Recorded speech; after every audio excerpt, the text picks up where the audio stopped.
people in Kikuyu. The office of the DCC was torched. The law courts were torched. They are guarded by police. Somehow the police were not there, and the torching went on.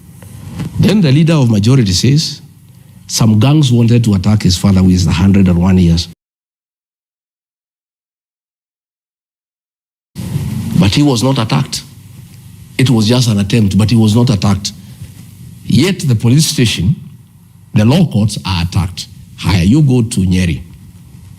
They ban Naiva supermarket of some fellow there in Nyeri town.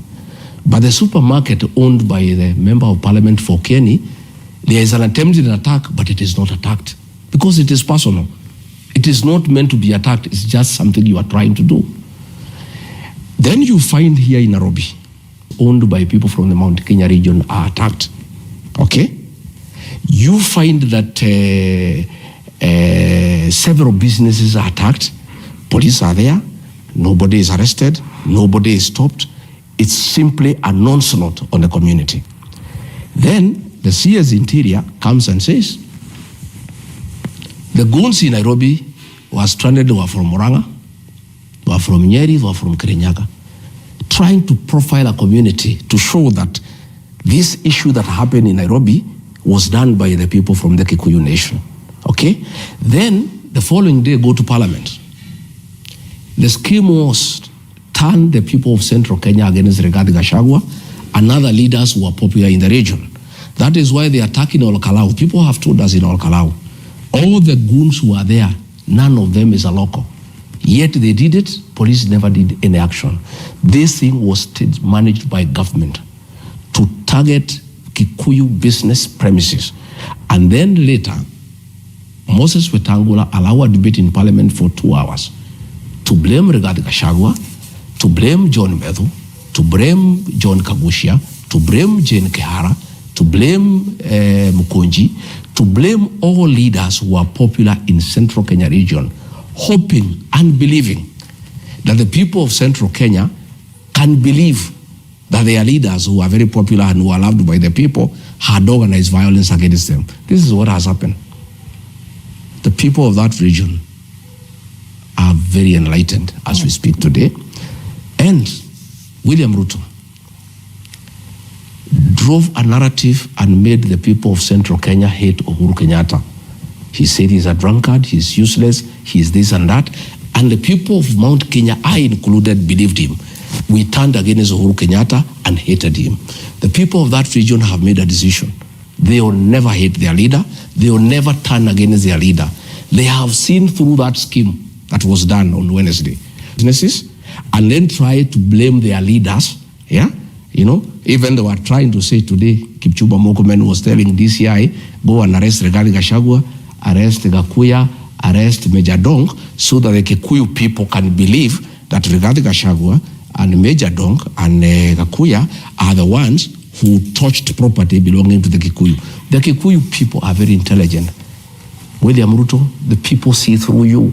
You came and conned them. You turned them against their own son, Uhuru Kenyatta. You are not going to do it again. This time, they have seen through you. The government touched and raided businesses belonging to Kikuyu people on Wednesday, deliberately, under police guard, so that they can come and take the popular leaders in the region and blame them, hoping that they can hate Rigathi Gachagua, they can hate Medhu, they can hate the other leaders, and prove back to William Ruto. William Ruto, let me tell you, but there's been allegations, whatever little chance that existed that the mountain could ever listen to you, the events of Wednesday, of looting businesses owned by the Mount Kenya people, of torching them, of getting police to supervise the looting of their businesses, and then trying to blame their sons through parliament. That thing in parliament, it was a charity because, Michelle, if Rigathi Gachagua has broken the law, it is, if Medhu has broken the law, it is not parliament to say, it is not parliament to ask police to take action. If Kimani Ichung'wah, his father, was to be attacked, does he go to cry in parliament, or he goes and record a statement and say, Michelle or so-and-so came to attack my father? That was a stage management thing in Parliament to try to persuade the people of Mount Kenya that all the businesses that were looted at night under police formation, on the instructions of the government, they wanted to blame me and other people. We see through you, and I've told them, come and arrest me today. Go and arrest Kakuya, go and arrest Major Dom. So you don't fear arrest? We don't fear the arrest, but all I can tell them, the people of our region and our supporters kept quiet when they removed us from office. I am a very peaceful man. I ask my people, please don't take any action. You are very unhappy with what William Ruto has done to us as a community by taking our seat, by embarrassing us. Please just sing. But I am saying, I no longer have the control of my supporters. They are angry, and any attempt to harass us, any attempt to intimidate us, will be dealt with by the people. I can tell you, right. the mood on the ground. From this, Mr. The mood, I want to tell you, I want to say. You mentioned that this is a plot to alienate the Mount Kenya region, yes, like he did yes, with Uhuru Kenyatta. Yes. But what was your role in that? There are I am saying, I have told you, led the campaign to alienate Uhuru Kenyatta, including the attack. I have told you, William Ruto conned an entire community, I included. So you were. I have owned it up. I have apologized to the community. But I was not alone. He conned bishops. He conned reverends. He conned pastors. He conned all of us. He cannot do it a second time. This whole thing of Wednesday was a scheme by William Ruto to touch businesses belonging to the Mount Kenya people, loot them, and then try to blame it on their leaders so that they can hate us the way they hated Uhuru Kenyatta. Yeah? But you have no evidence. I am? Do you have evidence? That we have evidence. What evidence do you need, Michelle? These businesses were touched when police are watching. These policemen belong to the government. All what other evidence do you need? I'm asking, since Wednesday, Michelle, how many goons have been arrested? Protesters in Kerugoya were arrested, 25 are taken to court. The goons who touched a supermarket in Kerugoya have not been arrested. The goons who touched things in Nyeri have not been arrested. The people who touched things here in Nairobi and looted, they have not been arrested because they cannot be arrested because they were sponsored by the government. And everybody knows. And I want to tell my friend William Ruto, when you are in a hole, my brother, you stop digging. Don't dig deeper. You have persecuted our community. You have humiliated our community. You now have a scheme on how to destroy their businesses and try to blame their leaders, and then you want to persecute their leaders. The wall you are starting with the mountain and the people of Kenya, you will not be able to control it. You go ahead and do what you want to do. Kipchumba Murkomen, you say you want to arrest me tonight, please just go ahead. I'm here, you know where I am. You don't even have to wait for this interview. You can come after this. But I want to tell you, the people have had enough. You know, this persecution of the community, this humiliation of the community is too much, you know, and I don't think it's going to happen again. And the people are not going to allow it because where it has reached now, it's just too much, you know. How do you organize goons to destroy businesses belonging to a community that voted you into office under police supervision? Let's talk about why there are protests on the streets to begin with. And what Kenyans are asking for is good governance, better governance at the end of the day. Of course. Gen Z are saying Ruto must go. Yes. That's what you are saying, Mr. Gachagua. Yes. But the president says that's your entire plan. Ruto must go. That you have no vision behind that. That's what What's he your says. answer to him today? President Ruto says we have no plan. We have a plan to send him home. It's a very important plan in the whole matrix. And then what? We have plans to restore the dignity of the payslip. We have plans to restore the health systems. We have plans to restore the education system. We have planned to have justified taxation and proper utilization of collected taxes. But all those things we have plans to stop abductions. We have plans to stop extrajudicial killings. All those things, Michelle, cannot happen when William Ruto is in office because he's the one who has messed the country. All his plans are responsible for the shit we are in as a country, for the hole we are in as a country. For those plans to take place, plan number one is William Ruto must exit the space, and then all the other plans can work. And that is why he says we have no plan, because the plan that we have is to exit him. Ordinarily, he wouldn't like it, and I don't want to blame me for it. But I want to say we have plans, but it's a prerequisite for all these plans to work, for us to stop corruption, for us to stop tribal appointments, for us to restore the dignity of the payslip, for us to restore education, the university financing model that can work, for us to restore health care and make sure that things are working, President William Ruto must be sent home. That is our plan. That is a plan of Gen Z. Indeed, it's a plan by the people of Kenya. As we go around the country, I heard him today crying about one term. There's nothing he can do. Okay. That is a clarion call, one term. Part of what you said is that you would like to fight for the dignity of the payslip. Yes. Because Kenyans feel raided, yes, so to speak, yes, by the taxation under the Kenya Kwanza administration. How do you plan to do that? We must have reasonable taxation. Michelle, the housing levy. Nobody wants government to construct houses for you. That's not the work of government. The work of government, Michelle, is to do roads, water, electricity, sewage, and create a good environment by provision of security. It's not the work of government to build houses. Michelle, you build your own house, depending on your capacity and your ability. So we are taxing people money to go and build houses that they don't need. Nobody is interested in that housing program. So that one we are going to scrap. We are going to scrap that the housing levy so that we start giving a relief to the payslip. The issue of NSSF, it's something that needs to be discussed. You cannot impose, force people to save, because people are saving on their own, by the way. And saving is an individual decision, Michelle. You may want to live your good life now when you are young and energetic, and you cannot force people to save. So that is something else we are going to look into. Again, Michelle, we want to tax people, and people have no problem with the taxation. What people want is proper utilization of their taxes. We don't want to tax people to go and put up renovate state house and lodges for William Ruto. Those state houses have been there since 1900. He is spending billions of shillings renovating that state house like he is going to live there forever, or like it's a personal house. It isn't. We are saying that our administration will have reasonable taxation and will do proper utilization of those taxes to the benefit and satisfaction of the people of Kenya. Right. So let's talk about the DCP party, which is a vehicle that you've coined to get into power. Now, critics say that your party's leadership is dominated by tribesmen and political allies from the Mount Kenya region. Others say that the cousin tag that you've coined that is now going viral is you repackaging tribalism as a reform to make it cool. Why has it been so difficult for you to shed off that tribal tag?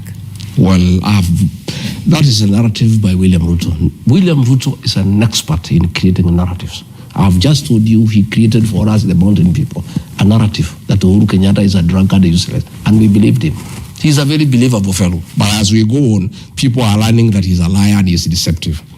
My party, the party that I have formed, DCP, is not a tribal party. The deputy party leader, Cleophas Malala, is from Kakamega. He's not from Kirinyaga or Nyandarua. The Secretary General, Hezron Ubaga, is from Kisii. That is not Embu. The Deputy Secretary General, Ole Kamwaro, is from Narok. That is not Embu. The Deputy Secretary General Strategy, Mable Owino, from Kisumu. That is not Wamanyoro. Let me tell you, it's a narrative created by William Ruto. According to William Ruto,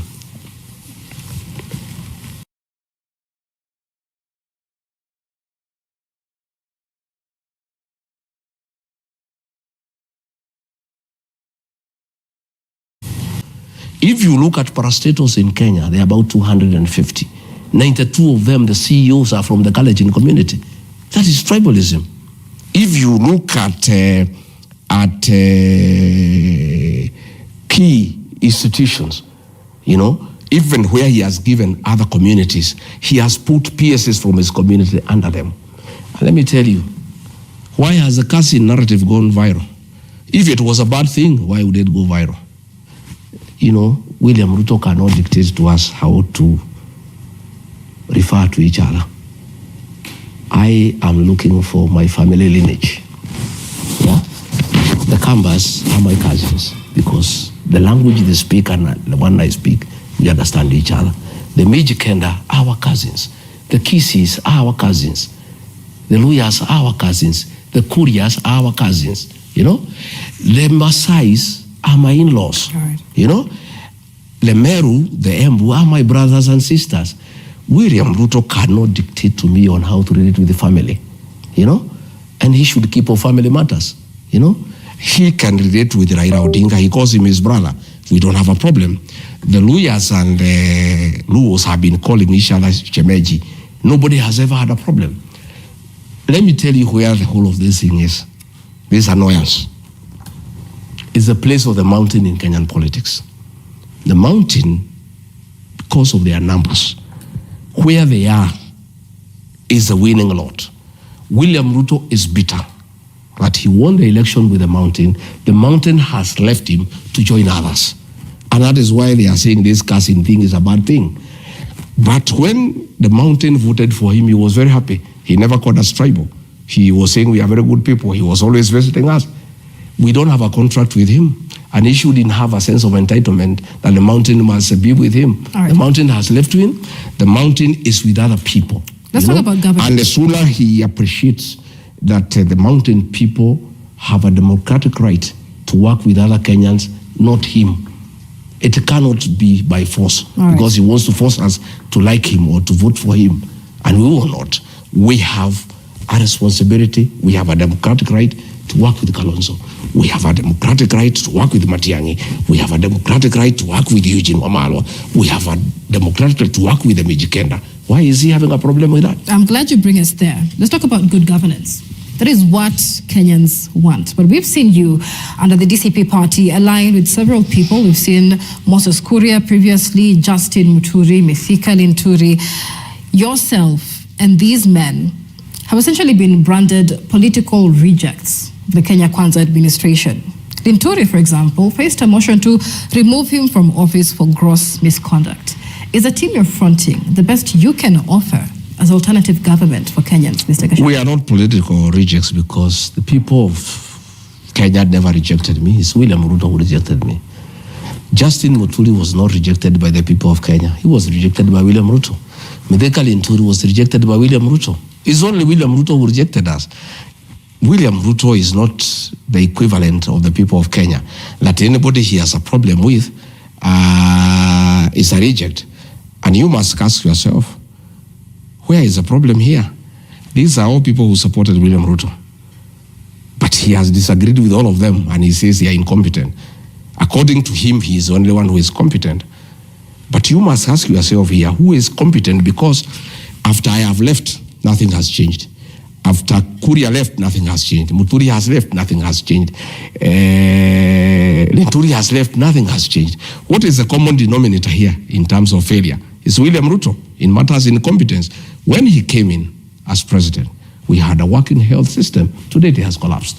When he came in, we had a working university financing model. It has collapsed. When he came in, roads were going on across Kenya. They are all stored. So in matters incompetence, it's William Ruto who is incompetent. But he is very quick. It's like in the streets when pickpockets or fellows who do mugging, you know, they would steal something from you, then shout, thief, thief, thief, thief. That is what William Ruto does to hide his own incompetence. He has changed his cabinet 4 times. Nothing has changed. So what is the common denominator that there is failure in government in Kenya, that nothing is working? The common denominator across the whole scenario is William Ruto. So you cannot say that we have been rejected by who? We have been rejected by one person, and as it works, the people of Kenya are also rejecting him because with the time they have realized where the problem is. All right. We have several people fronting themselves as alternative leaders or for alternative leadership in the country. You had the retired Chief Justice David Maraga saying that he's positioning himself as the Gen Z candidate. You've also been speaking the Gen Z language, but which one of these candidates you included is actually listening to the Gen Z? Are you really listening or just using them, riding on the wave? The Gen Z are very bright people. They are marvelous young people. I have such tremendous respect for them. You know, they know who they can trust in this country. The Gen Z know at their lowest moment when they were being killed and massacred by William Ruto and Kithure Kindiki, when everybody was demonizing them, when William Ruto was calling them criminals, who came to stand for them? It was Rigathi Gachagua. I sacrificed my job as deputy president, a very good job with the parks, with security, with all Abiavians, you know, and I said, I want to start with these children. And I attracted the wrath of William Ruto for starting with these young people. It's these young people, the Gen Z, who will look at the whole political landscape and will decide where they want to place their trust. And I think they are intelligent enough to know what they want to do. I don't want to force myself on the Gen Z. All the time I'm being accused of funding them or financing them, you know. And what has happened is that the Gen Z have appreciated me and accepted me because I'm always being accused of being their leader, of being the one who is financing them, who is doing this and that. But all I have done is stand with them and stand for them, and I'll continue to do so. And I'm sorry, I'm told that they have taken away the security of Chief Justice David Maraga because of appearing to support the Gen Zs. That is how petty this administration is. That is Kipchumba Murkomen. If somebody is seen in the streets, you know, it's democracy. Going to show solidarity with the Gen Zs is part of our democracy. Now, taking away the security of David Maraga because he was in the streets, you know, it's a lot of, it's pettiness. It's very petty, you know. It's unacceptable, I must tell you, Michelle. All right. And you mentioned several things. Once you said that you're actually glad you got impeached at some point to avoid going down with President William Ruto. Now that you've been impeached, you didn't speak up then. Can you speak up now? For example, who, Mr. Gachagua, ordered the invasion into Uhuru Kenyatta's family when you were DP? Let me tell you, Michelle, in a very simple matter. Matters of a retired president, nobody lesser than the person of the president can make a decision about their lives. Okay? There is nobody who can withdraw the security of Uhuru Kenyatta without asking William Ruto. There is nobody who can touch his farm without asking William Ruto. It's as short as that. And William Ruto knew what he planned. And then he went out of the country so that it could look like we are the ones who are doing it. But I want to tell you from practice, and you can find out, matters to do with a retired president are decided by the president himself. And that settles the matter as to who could be responsible in doing this or that. Yeah. All right. Let's talk about the media. When you were DP, you were a huge critic of the media, never missing an opportunity to disparage the Fourth Estate, all up until just before your ejection as deputy president. Now, this week, after Wednesday's, order against live broadcasts of the protest, we saw you coming up with a statement in support of media and press freedom. What has changed since? Michelle, I've never been against the media. I have been a critic of the media. You called us as I have been a critic of the media several times. I have been a critic of the media in a nice manner by granting you an interview to ask me questions. That is what it is. I am entitled to my own opinion. The fact that I grant interviews any one time and answer any question,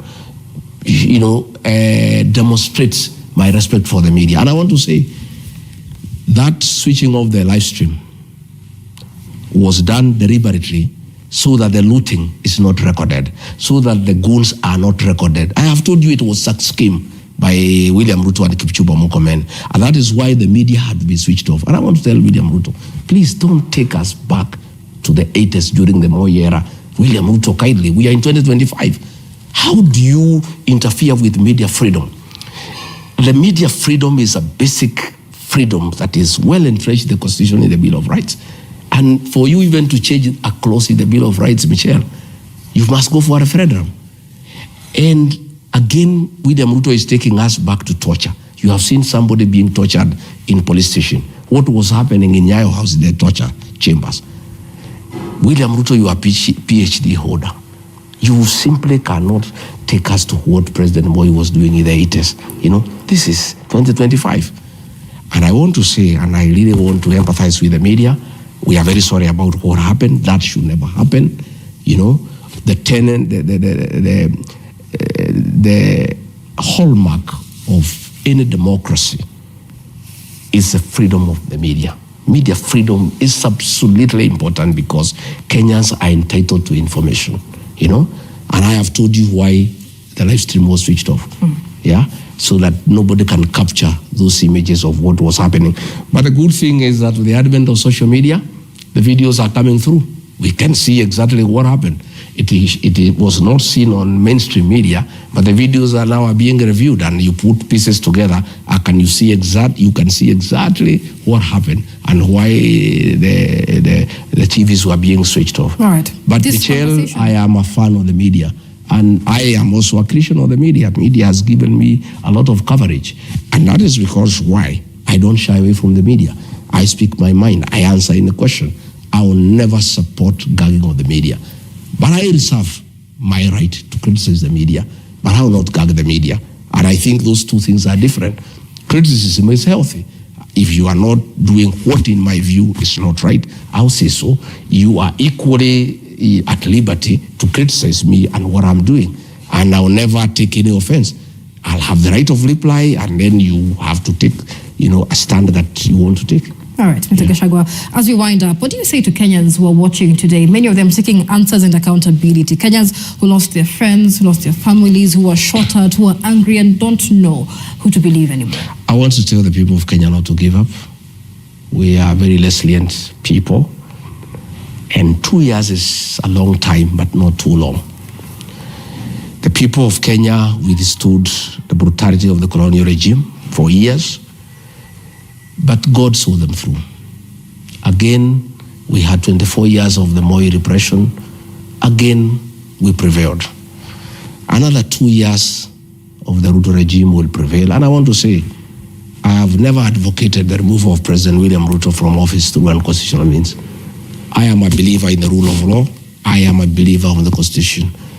I want President William Ruto to be removed from office through the ballot.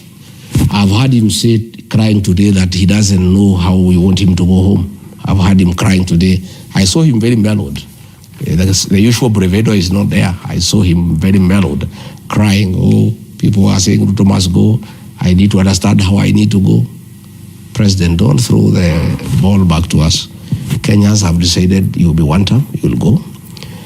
The decision of how you go is yours.